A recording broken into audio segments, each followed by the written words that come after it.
அனைவருக்கும் வணக்கம். விக்கிரவாண்டி இடைத்தேர்தலில் எடப்பாடி பழனிசாமி புறக்கணித்தது அதிமுகவில் இருக்கிற தொண்டர்களுக்கு மிகப்பெரிய வருத்தத்தை கொடுக்குது. அதிமுகவுடைய மிகப்பெரிய ஆளுமை நினச்சிட்டு இருந்தோம். விக்கிரவாண்டி இடைத்தேர்தலில் போட்டியிட முடியாதுன்னு சொல்லிட்டு பின்வாங்குறாரு அப்படின்னு சொல்லி எல்லா தொண்டர்களுமே நேற்றுலேருந்து பார்த்தீங்கன்னா சமூக வலைதளங்களில் எடப்பாடி பழனிசாமியை எந்த அளவு கிளிகளையும் கிழிக்க முடியுமோ அந்த அளவு கிழிச்சு தொங்க விட்டுட்டு இருக்கிறாங்க. விக்கிரவாண்டி இடைத்தேர்தல் இது ஜனநாயக முறைப்படி நடக்காது. இது இப்போ ஆள்பலமும் பணபலமும் ஆளுங்கட்சியில் நிறையா இருக்குது. அதனால் ஜனநாயக முறைப்படி இந்த தேர்தலை நடத்த மாட்டாங்க. அதனால் நாங்கள் புறக்கணிக்கிறோம் அப்படின்னு சொல்லி ஒரு நொண்டி சாக்க சொல்கிறாரு எடப்பாடி பழனிசாமி. விக்கிரவாண்டி தொகுதி விழுப்புரம் எம்பி தொகுதியில் வருது. அந்த விக்கிரவாண்டி தொகுதியில் கிட்டத்தட்ட அதிமுக அதனுடைய கூட்டணியோட வாங்கின வாக்குகள் 65,000. ஆனால் விடுதலை சிறுத்தைகள் வாங்கின வாக்கு 72,000. இரண்டாவது இடத்துல தான் அந்த விக்கிரவாண்டி தொகுதியில் அதிமுக இருக்குது. அந்த விடுதலை சிறுத்தைக்கும் அதிமுகவுக்குமான ஓட்டு வித்தியாசம் சொல்லி பார்த்தீங்கன்னா வெறும் 6,800 சில்லற வாக்குகள் தான் வித்தியாசம் இருக்குது.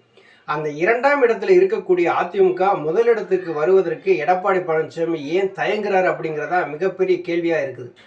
ஈரோடு கிழக்கு இடைத்தேர்தல் எடப்பாடி பழனிசாமி போட்டிட்டு பிரச்சாரத்தில் என்னெல்லாம் சொன்னார் தெரியுமா? நீ மீச வச்ச ஆம்பளையா இருந்தா, ரோசமான ஆம்பளையா இருந்தா, வேட்டி கட்டின ஆம்பளையா இருந்தா அப்படின்னு சொல்லி வீரவசனம்லாம் பேசினாரு.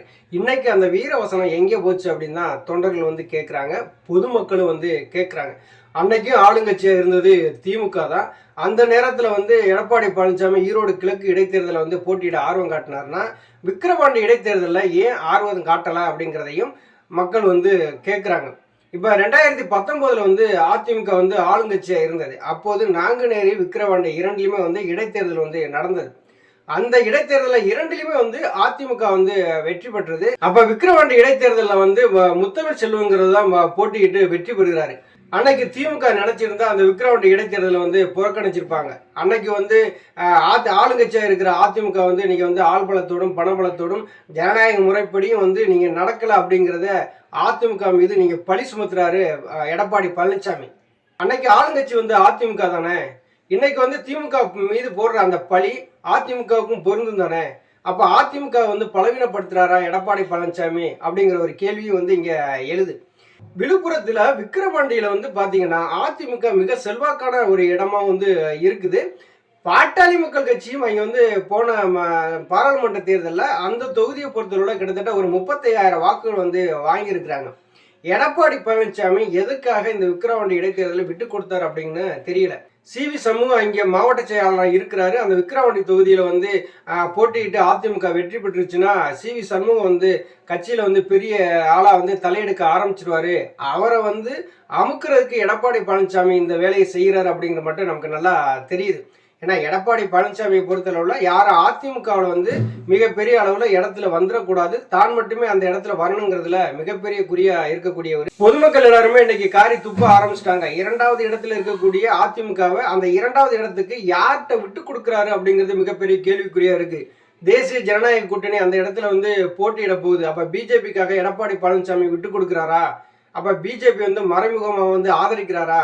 அப்ப நாங்க பிஜேபி நாங்க 2026 வரை நாங்க எந்த கூட்டணியுமே கிடையாதுன்னு சொல்லிட்டு மக்களை ஏமாத்துறதுக்காக இவர் பிரஸ் மீட் கொடுக்குறாரா அப்படிங்கிறது மிகப்பெரிய கேள்வி எழுது. இப்ப எடப்பாடி பழனிசாமி என்ன நினைக்கிறாருன்னா, இதுலயும் நம்ம தோத்துட்டோம் அப்படின்னா 11வது தோல்வியை நம்ம அதிமுகவுக்கு சமர்ப்பிக்கிற மாதிரி ஆயிரும், தொண்டர்கள் நம்மளை ஏத்துக்கிற மாட்டாங்க அப்படிங்கிறது மட்டும் நமக்கு நல்லா தெரியுது. ஒரு நல்ல எதிர்கட்சியா இருக்கக்கூடிய ஒரு எதிர்கட்சி தலைவராக இருக்கக்கூடிய எடப்பாடி பழனிசாமி இந்த விக்கிரவாண்டி இடைத்தேர்தலை புறக்கணித்தது எந்த தொண்டனும் ஏத்துக்கிறல. எல்லாருமே எடப்பாடி பழனிசாமி மீது மிகப்பெரிய அளவில் விமர்சனம் தான் வச்சுக்கிட்டு இருக்காங்க. ஒரு அதிமுகவுக்கு ஒரு ஆளுமை, நான் தான் ஆளுமைங்கிறாரு. நான் தான் என்னுடைய தலைமையில் மிகப்பெரிய அளவில் நாங்கள் பாராளுமன்ற தேர்தலில் 1% வாக்குகள் அதிகம் வாங்கிட்டோம் அப்படின்னு சொல்றாரு.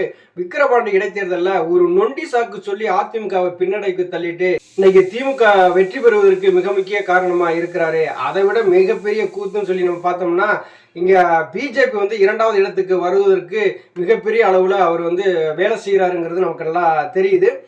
எப்படி பார்த்தாலும் அதிமுகவை எடப்பாடி பழனிசாமி முடிச்சு கட்டிடுவாரு. இரண்டாவது இடத்துக்கு இனி அதிமுக கிடையாது, இனிமே திமுகவும் பிஜேபி தான் அப்படிங்கிற நிலைமையை எடப்பாடி பழனிசாமி உருவாக்கி விட்டாரு. இன்னைக்கு இனிமேல் பார்த்தீங்கன்னா எடப்பாடி பழனிசாமியுடைய தலைமையை யாரும் நம்புறது மாதிரி கிடையாது. எடப்பாடி பழனிசாமியை பொறுத்தளவுல அரசியல் அறிவுங்கிறது இல்லைங்கிறது மட்டும் நமக்கு தெரியுது. தொண்டர்களை பலிகடாக்குறாரு. இங்க அந்த கட்சியை எந்த நிலையில கொண்டு போய் வளர்க்கணும் அப்படிங்கிற ஒரு எண்ணம் கிடையாது. தான் மட்டுமே அந்த அந்த பதவியில அமர வேண்டும் அப்படிங்கிற சுயநலத்தோடு செயல்படுகிறாரு. தொண்டர்களை கண்டுக்கிறதே கிடையாது. மூத்த நிர்வாகிகளுடைய அறிவுரைகளை கேட்கறது கிடையாது.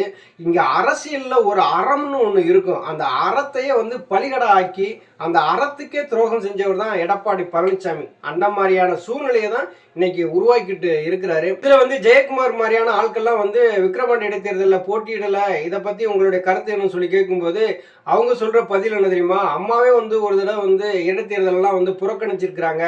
அதே மாதிரிதான் நாங்க அம்மா வழியை பின்பற்றுறோம் அப்படிங்கிறாங்க. அம்மா வழியை பின்பற்றணும்னா அம்மா மாதிரியான ஒரு ஆளுமையா எடப்பாடி பழனிசாமி? இல்ல எடப்பாடி பழனிசாமி சொல்றதை எந்த நிர்வாகிகள் கேட்கிறாங்களா? விக்கிரவாண்டி இடைத்தேர்தலில் அதிமுக போட்டியிடாது, நாங்க புறக்கணிக்கிறோம் சொன்னது அதிமுகவினுடைய தொண்டர்களுக்கு எவ்வளவு மனவேதனை கொடுத்துருக்குங்கிறது அங்க இருக்கிற நிர்வாகிகளுக்கு யாருக்குமே தெரியாதா? அப்ப எடப்பாடி பழனிசாமியுடைய கணக்கு என்ன அப்படின்னா, விக்கிரவாண்டி இடைத்தேர்தலில் திமுக வெற்றி பெறுவதற்கு அனைத்து வகையான வேலையிலும் செய்து முடிச்சிட்டாரு. அச்சம் என்பது மடமையடா, அஞ்சாமை திராவிடர் உடமையடா, ஆறிலும் சாவு நூறிலும் சாவு, தாயகம் காப்பது கடமையடா அப்படின்னு சொல்லி புரட்சி தலைவர் எம்ஜிஆர் அவர்கள் பாடினாங்க. எல்லா வகையிலும் திமுக வெற்றி பெறுவதற்கு மிகப்பெரிய ஆதரவை கொடுத்திருக்காரு எடப்பாடி பழனிசாமி. இரண்டாவது இடத்துக்கான வழியை பிஜேபி கூட்டணிக்கு விட்டு கொடுத்திருக்கிறாரு. ஆக மொத்தம் இந்த புரட்சி தலைவர் எம்ஜிஆர் உருவாக்கிய இந்த கட்சி, அம்மா அவர்கள் கட்டி காட்ட இந்த அதிமுகங்கிற பேரியக்கத்தை எடப்பாடி பழனிசாமி விக்கிரவாண்டி இடைத்தேர்தலில் போட்டியிடாதனால குழி தோண்டி புதைச்சிருக்கிறாரு அப்படின்னு தான் நமக்கு நல்லா தெரியுது. நன்றி, வணக்கம்.